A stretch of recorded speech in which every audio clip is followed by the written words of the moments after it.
Donald Trump's dictator parade has been a total disaster. Almost nobody showed up. There was supposed to be 200,000 people there. That was the estimate. I think it was under 10,000 people. It's basically less than what it would just normally be if there wasn't anything going on. This dictator parade has been a catastrophe. Donald Trump looks inconsolable. Like, I'm not making this up. It looks like he was going to cry as he was there, as you saw the rafters were empty, as you looked out in the crowd and there was like nobody there. This was probably the most humiliating day in Donald Trump's entire life, and he absolutely deserves it, folks. Let's just go through what went down. Just take a look at his face right here. It's what it looks like when nobody shows up at your birthday. Take a look at the empty stands right here. You can see right here as Donald Trump has these tanks going through DC. An overhead shot right now, just so you can see again from this angle that basically nobody's there. And I'll show you this other angle right here. I just want to give you different perspectives. You'll see right here, again, nobody's, very few people, massive open spaces right here. And now I think this is the coup de grace, what I'm about to show you. Enjoy every moment of this next 90 seconds because it's Donald Trump looking at that empty crowd. This parade's a complete disaster. And again, it looks like he's going to cry. And he's there and he's inconsolable and everybody's afraid to even say anything to him.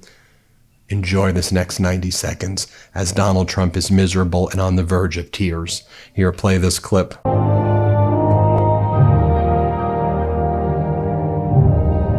In 1914, years of escalating competition between European alliances culminate in the outbreak of the First World War. The two sides engage in the savage war of attrition, defined by opposing trenches, barbed wire, poison gas, and mass casualties. The United States initially maintained its neutrality, but was eventually drawn into the conflict in 1917. Despite having less than 130,000 soldiers at the beginning, the Army eventually grew to over 4 million, with nearly 2 million soldiers serving in Europe. In 6 months of fighting, nearly 50,000 Americans lost their lives, with another 190,000 wounded. The guns fell silent with the armistice of November 11th, 1918.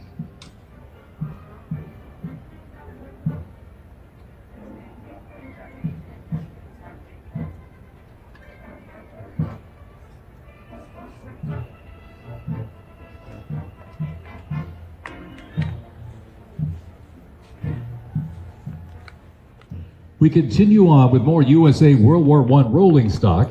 This 1918 Dodge touring car was part of the legendary 1919 Transcontinental Convoy. 3,251 miles and 62 grueling days across the Lincoln Highway. And remember, no pavement, no GPS, and no power steering. Just grit, determination, and the drive to push Army mobility. I told you you would absolutely enjoy that. Here you have Secretary of State Marco Rubio, bored as can be. Here, play this clip.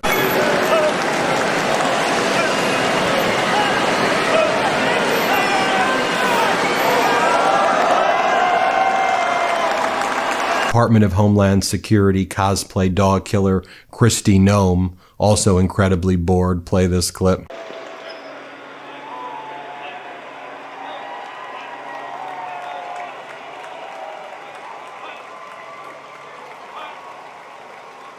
I guess earlier in this dictator parade on Trump's 79th birthday also, Donald Trump tried to, he thought this was going to be his big Kim Jong-un, Vladimir Putin moment. And so you'll see he goes up and he salutes the soldiers. Now, the irony is that the soldiers that he was saluting there were the soldiers dressed up in the Vietnam War uniforms. The irony there, considering Donald Trump dodged the Vietnam draft 5 times by lying and saying that he has bone spurs. Here, watch Donald Trump salute the soldiers dressed up in the Vietnam uniforms. Here, play this clip. Ready to serve, it remains an enduring symbol of the 1st Cavalry Division's legacy and commitment to duty. The band performs Hit the Leather and Ride, a march composed by Captain Robert Meredith Wilson. This piece reflects the cavalry's transition from... Now, California Governor Gavin Newsom just totally mocking Donald Trump here. Governor Newsom's office wrote, "This is the largest presidential birthday party ever." And by the way, you can see over here, they didn't put up any risers, so everyone who, even the people who did come, couldn't even see anything either. I'll give you this other angle right here so you can, again, take a look at the stands. You could just see that they're empty. Here, play this clip. Serving division in the U.S. Army, the unit has participated in every major operation since World War I, living up to its motto, no mission. Now, one of the strange things as well that was very jarring as I was watching this thing is that this disastrous military parade or dictator parade was sponsored by Coinbase, like a Bitcoin company, and then it was also sponsored by Palantir, the AI company that's gathering all the personal data for a database that the Trump regime's creating on people. You literally see the military-industrial complex at work. Lockheed Martin was also a sponsor. Just watch this as they're broadcasting this thing on C-SPAN, and you'll hear the announcer go, "This is brought to you by Coinbase." Here, play this clip. Serving division in the U.S. Army, the unit has participated in every major operation since World War I, living up to its motto, no mission. You see Palantir was a sponsor as well. Paul Rykoff, who you've seen on the Midas Touch Network before, a veteran, he goes, "So UFC, Oracle, Palantir, and others sponsoring this thing? This is yet another example of the important lines that are being dangerously crossed this week. The U.S. Army shouldn't have any damn corporate sponsors. Our Army's only sponsor is the American people. Our enemies are celebrating."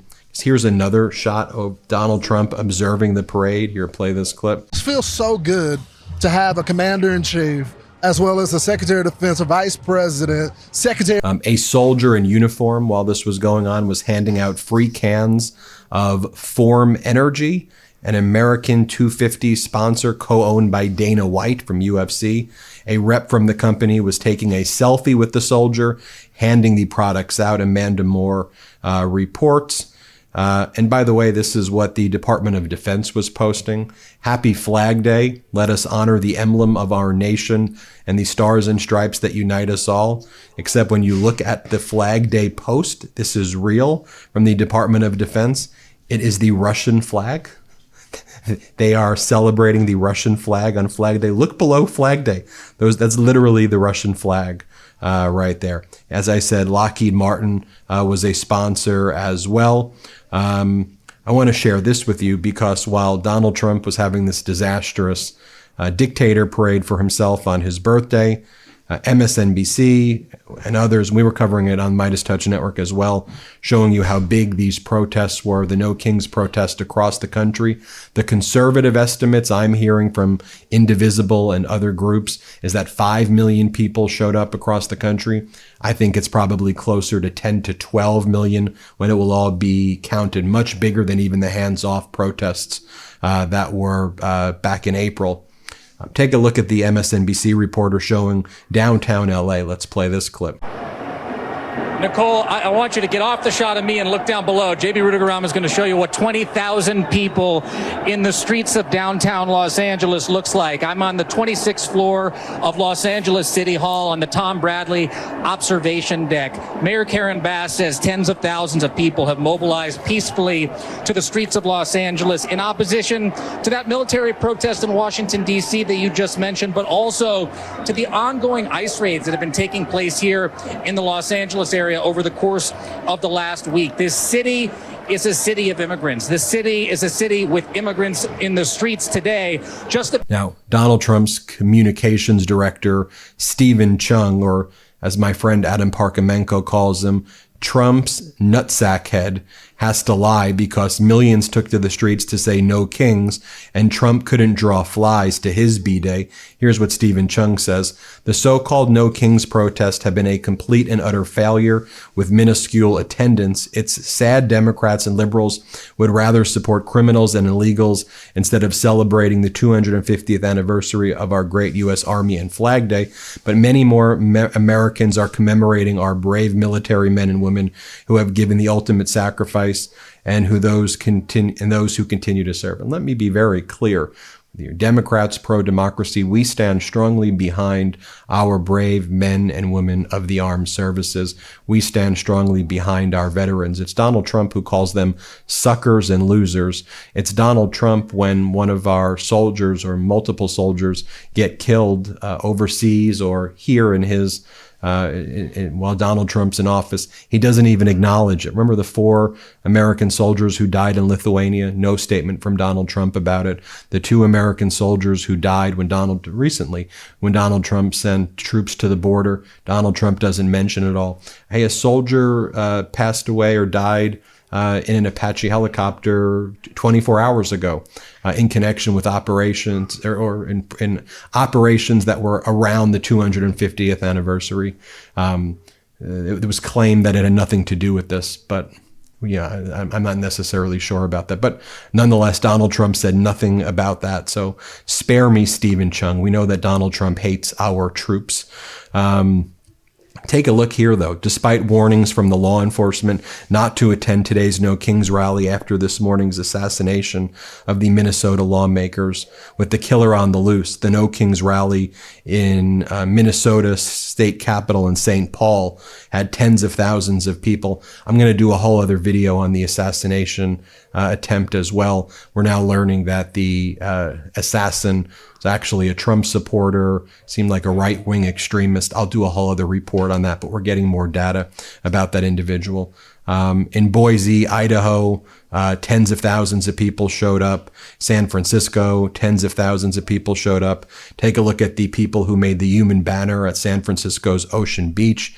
Here's contrast that to over here again, what it looked like in Washington, D.C. Basically no one there. Huge crowds in Chicago, huge crowds in San Diego. Here's me and my wife at the Pasadena protest, where there was, my estimate, probably 5,000 to 10,000 people in Pasadena. And it was nice to meet all of the people there. And you see our baby girl with her sign right there. I love naps, but I stay woke. There you have it, folks. Let me know what you think. Hit subscribe. Let's get to 5 million subscribers. New Midas merch drop. Check out the latest pro-democracy sticker packs, t-shirts, hats, sweatshirts, and more. All at store.midastouch.com.